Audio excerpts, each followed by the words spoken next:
Est-ce que selon vous, la vidéo à la demande, le service de vidéo à la demande que vous avez mis en place permet de pallier un peu au piratage ou comment dire, de le réduire, cette offre payante? J'espère. L'idée, c'est nos axes pour lutter contre le piratage, c'est de faire des contenus toujours à forte valeur ajoutée, sur lesquels les gens, voilà, s'ils mettent de l'argent dans le film, ils le voient à l'écran. Et donc du coup, la force de Marc Dorcel, c'est vraiment de se dissocier par rapport à tous les autres producteurs dans le monde entier, parce que du coup, il y a de l'argent à l'écran. En tout cas, il y a les moyens. Donc ça, c'est le premier axe. Et le deuxième, c'est effectivement d'avoir son produit disponible sur n'importe quel support, sur tout écran, simultanément.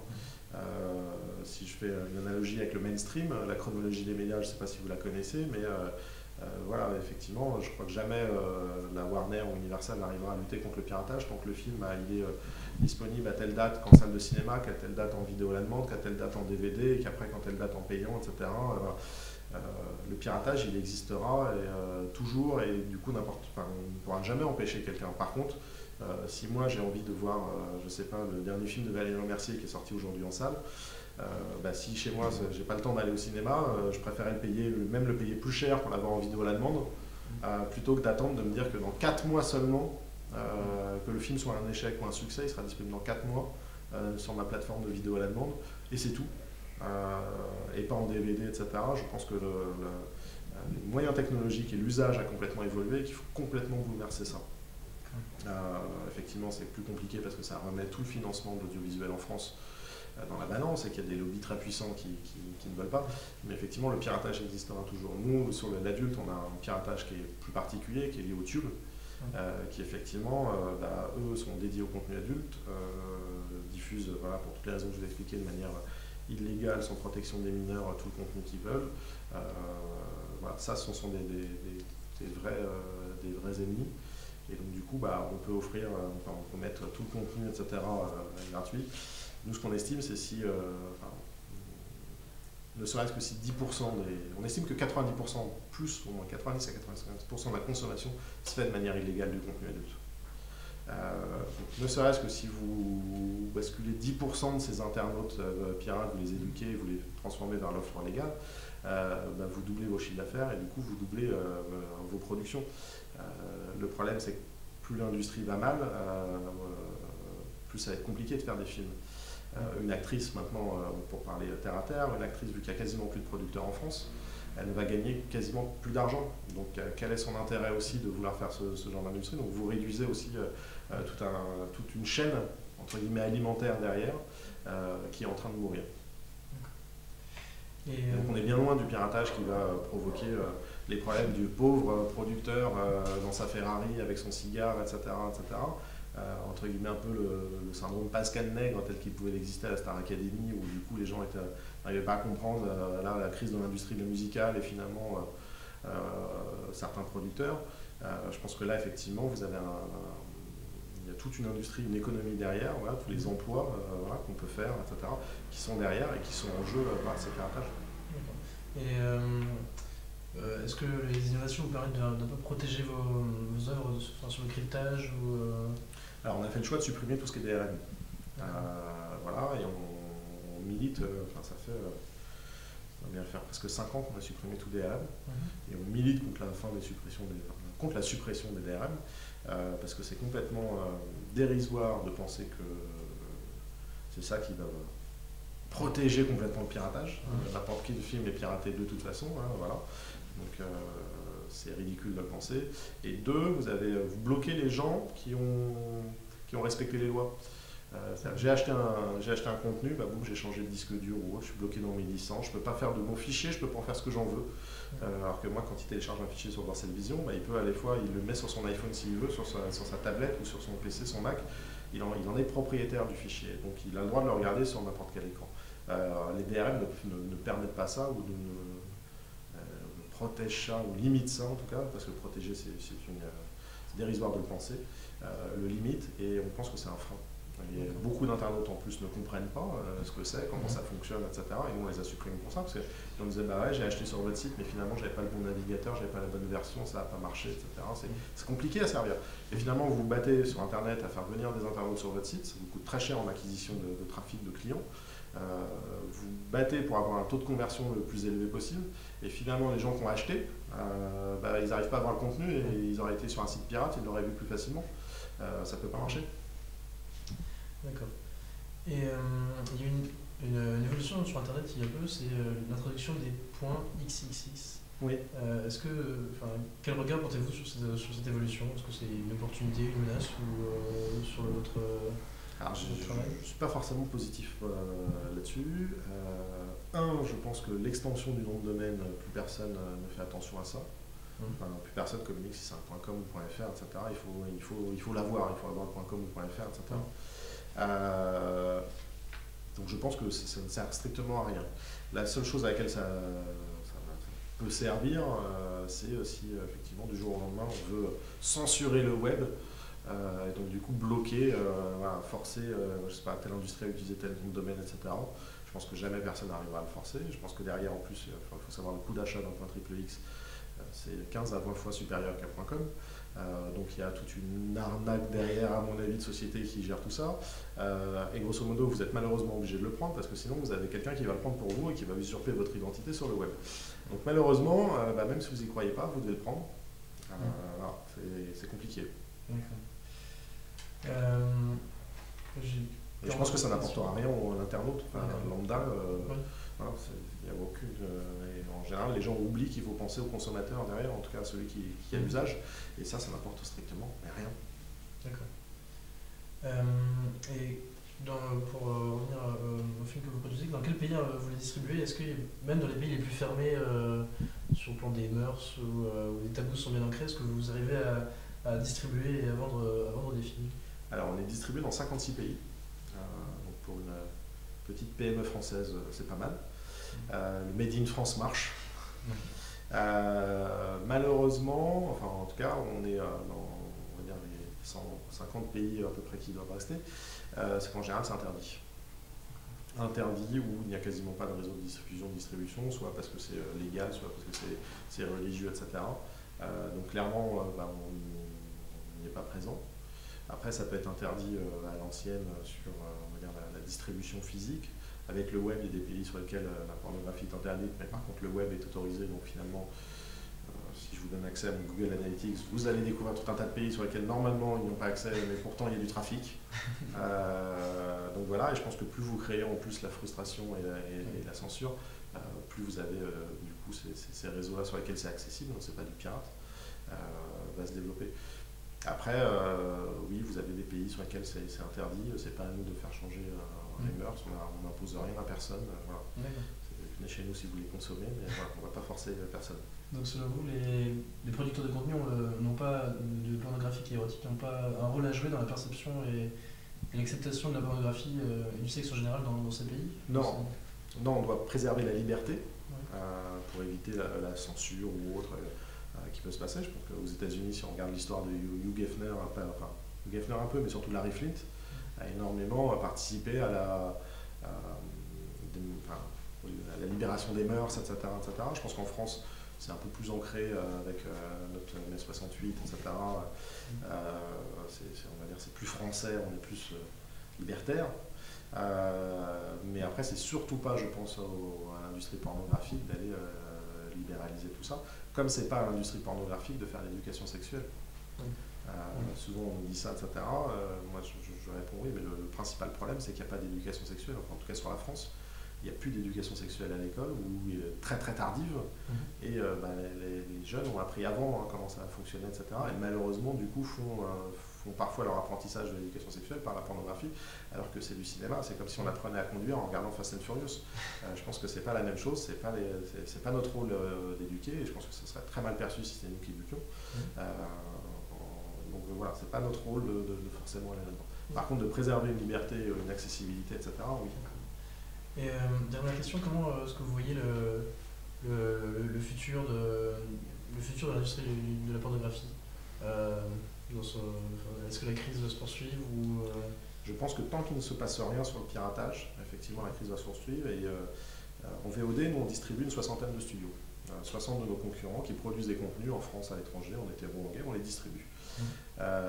Tous les ans, sur ces 60, j'en ai plusieurs qui décèdent entre guillemets, en tout cas qui mettent la parce que finalement ils n'arrivent plus à produire parce que le piratage les a tués. Et donc et c'est exponentiel en ce moment.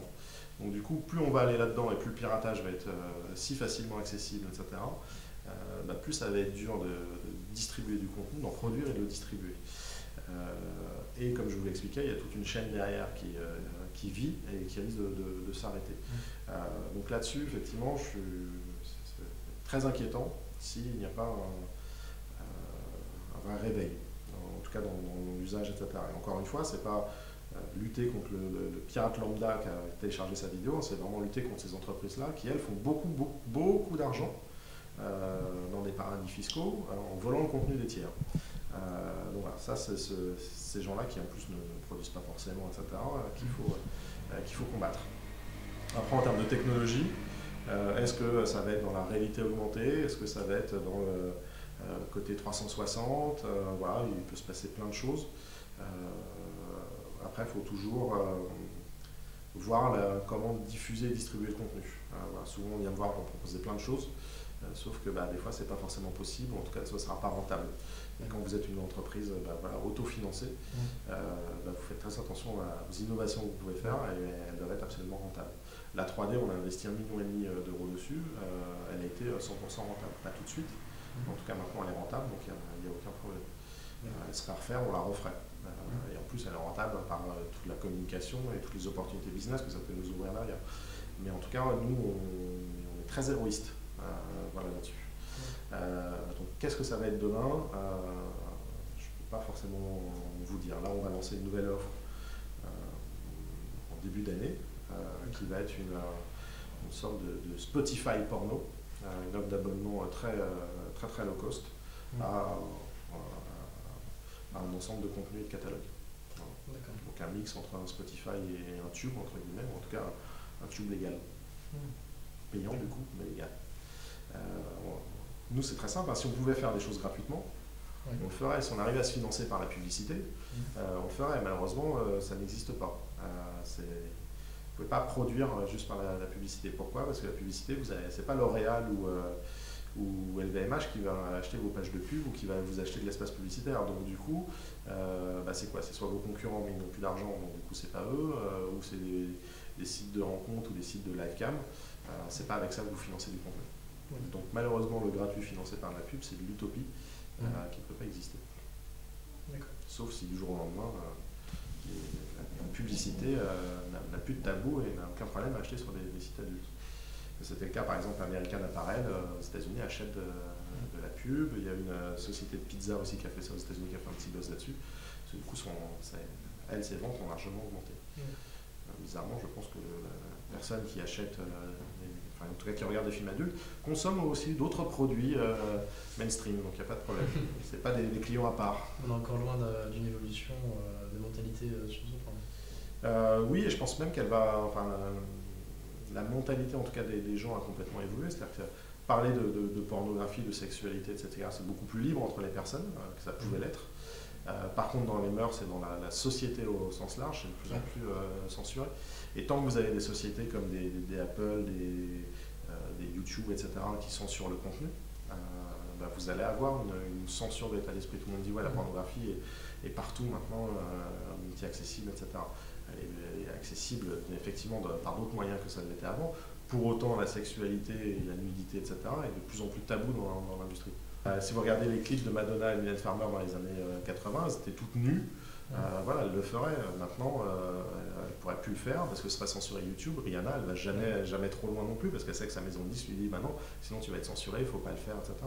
Regardez, vous êtes peut-être trop jeune, mais si vous regardez les émissions de Stéphane Collaro à l'époque sur TF1 ou France 2, je ne sais plus, c'est une émission humoristique, ça terminait le samedi soir à 19h50 par un striptease en direct, juste avant le JT de 20h. Faites ça sur TF1 ou sur France 2 maintenant, ça passerait pas, tout le monde créerait au scandale, le directeur des programmes serait viré, etc., etc.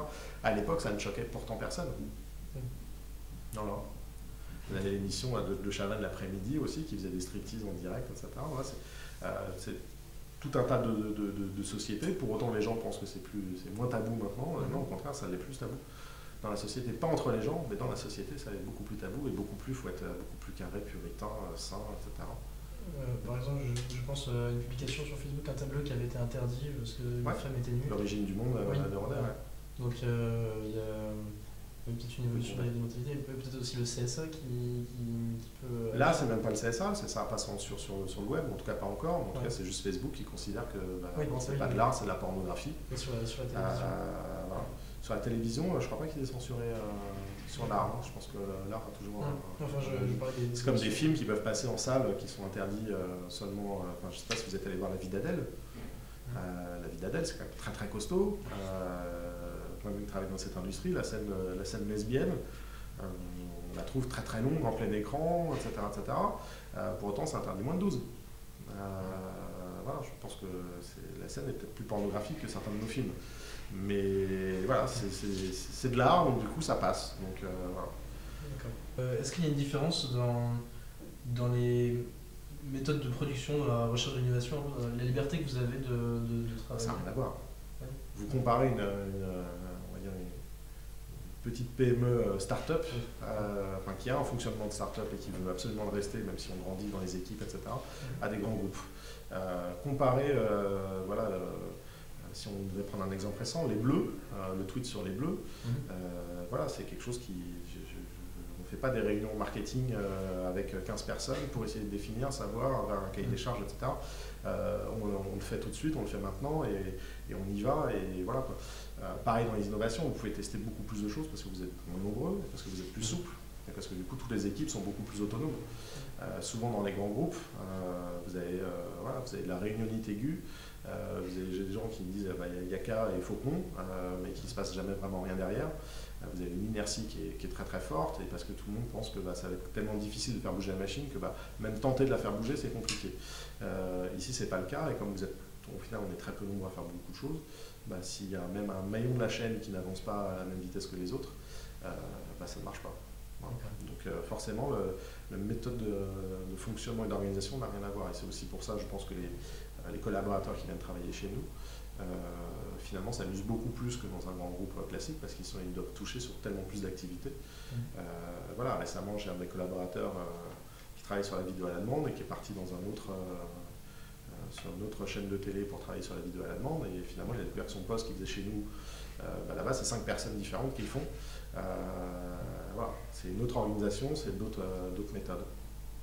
Après je sais pas, voilà, quand vous êtes dans votre parcours scolaire, mais vous allez vite découvrir la différence si vous travaillez entre les grands groupes.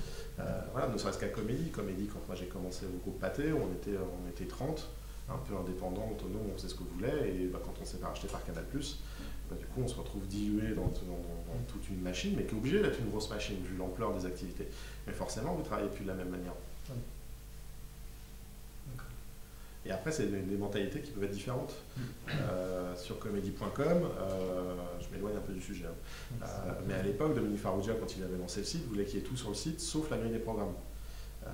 Quand la société s'est fait racheter par Canal+, et Canal+ a voulu refaire le web, finalement retirer tout, sauf la grille des programmes. Il a voulu mettre qu'une grille de programme. Forcément, même l'audience sur votre site internet, vous ne faites pas la même chose, etc. En 2004, sur comédie.com, on diffusait tous les sketchs des Robin des Bois, de KDO, de Jonathan Lambert, qui étaient passés sur la grosse émission, de toute la bande de Géraldine Nakache, etc., étaient diffusés sur les sites, c'était gratuitement en streaming. Et en 2004, on oublie, mais la vidéo sur internet, c'était quand même pas trop ça encore. YouTube, ça a été créé en 2005. Voilà. Juste pour remettre un peu les dates. Je veux savoir, c'est sur les produits dérivés, sur les films, sur le packaging, il se situe où aujourd'hui le plus gros chiffre d'affaires, la plus grande partie du chiffre d'affaires? Alors, le chiffre d'affaires du groupe, majoritairement, il est fait sur tout ce qui est dématérialisé, tout le digital. On va dire à 60% sur la vidéo à la demande. Ensuite, vous avez l'activité télé aussi qui va fonctionner. L'activité DVD fonctionne encore un peu, et dans l'activité DVD, on a beaucoup augmenté notre chiffre d'affaires dans tout ce qui va être retail et vente par correspondance. Donc c'est vraiment envoyer un catalogue à des gens qui achètent en ligne et qui reçoivent, etc., leur catalogue. Et la vente à des grossistes, toute cette activité B2B de vente de produits retail a énormément augmenté. Après, les activités vraiment de licensing de type des sextoys, vous avez là, ou des boxeurs, ça reste encore des activités assez marginales dans le chiffre d'affaires, mais c'est des activités assez intéressantes. En tout cas, nous, on fait très attention à la diversification de la marque, mais en tout cas, on va dans une diversification qui a un sens et qui est liée vraiment à notre contenu. C'est-à-dire qu'on ne va pas aller faire le déo ou le parfum Marc Dorcel, etc. Voilà. Ce que nous, on peut appeler le syndrome Playboy. Puisque Playboy, maintenant, est plus connu, fait plus de chiffre d'affaires en vendant des petites culottes et le déo qu'en vendant du contenu ou en des abonnements sur leur chaîne de télé.